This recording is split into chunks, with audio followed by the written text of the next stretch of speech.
যারা মূলত এই যে ক্যাপকাট দেখতে পাচ্ছেন, এই ক্যাপকাটের অ্যাপ্লিকেশন দিয়ে যারা ভিডিও তৈরি করেন বা ভিডিও এডিটিং করেন, তো আপনাদের জন্য কিন্তু আজকে একটা টিপস থাকছে।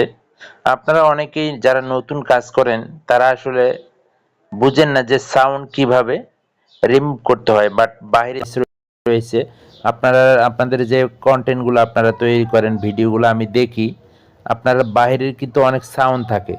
তো সেই সাউন্ডগুলো কিভাবে রিমুভ করা হয় সেটা কিন্তু আপনারা অনেকেই জানেন না, অনেকেই বুঝেন না।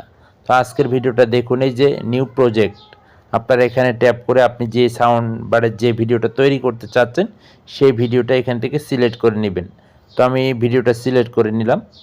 এই ভিডিওটা আমি এডিট করতেছি। তো দেখুন, এই ভিডিওটাতে আমি একটা প্লে করতেছি। এই ফেসবুক প্ল্যাটফর্মে সফলতা পাওয়া। যাই হোক, এই যে একটা আমি ভিডিওটা নিলাম, নেওয়ার পর আপনাকে যে কাজটা করতে হবে, এই যে দেখেন এটা কিন্তু ভিডিও লেয়ার। আপনি এটাতে ট্যাপ করবেন।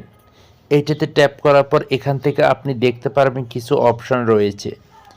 এই অপশনগুলো আপনি একটু এদিকে বাম দিকে টানবেন। টানার পর এখান থেকে আপনি চাইলে সাউন্ড বাড়াতে পারবেন। এই ভিডিওটার সাউন্ড বাড়ানোর জন্য এই যে ভলিউম যে অপশনটা দেখতে পাচ্ছেন, এটাতে ট্যাপ করবেন। হ্যাঁ, এটাতে ট্যাপ করলে কিন্তু এখানে দেখবেন সাউন্ড আপনি বাড়াতে পারবেন, কমাতে পারবেন। আপনার যতটুকু মনে চায় আপনি ততটুকু এখান থেকে কিন্তু নিতে পারবেন। তারপর আমরা এখান থেকে একটু বাম দিকে টান দিব।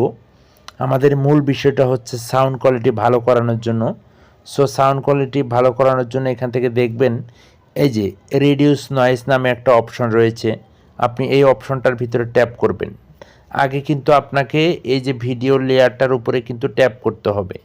এটার উপরে ট্যাপ করার পর আমরা এই যে এখান থেকে রিডিউস নয়েজ আপনারা দেখতে পারবেন। আগে লেয়ারে ট্যাপ করবেন, ট্যাপ করার পর এখান থেকে আপনি এদিকে একটু টানবেন। এগুলো টানার পর এই যে দেখতে পাচ্ছেন রিডিউস নয়েজ, আপনি এটাতে একবার ট্যাপ করবেন। এটাতে ট্যাপ করার পর এখান থেকে দেখতে পারবেন রিডিউস নয়েজ। সো আপনি এই বাটনটা অন করে দিবেন। অন করে দেওয়ার পর আপনি এখান থেকে একটা টিক চিহ্ন দেখতে পাচ্ছেন, এইটাতে ট্যাপ করলেই কিন্তু আপনার এটা ওকে হয়ে যাবে। এখন আমরা যদি সাউন্ড কোয়ালিটি একটু শুনি, একটু শুনেন। এই ফেসবুক প্ল্যাটফর্মে সফলতা পাওয়ার জন্য নির্দিষ্ট কোনো টাইম নেই। দেখতে পাচ্ছেন সাউন্ডটা কিন্তু অসাধারণ লাগতেছে। এইভাবে কিন্তু আপনারা আপনাদের ভিডিওর সাউন্ড, বাইরের সাউন্ডগুলো রিমুভ করতে পারেন। তো এই ছিল মূলত আজকের ভিডিও থেকে কিছু শিখতে পারলে পেজটা ফলো দিয়ে রাখবেন।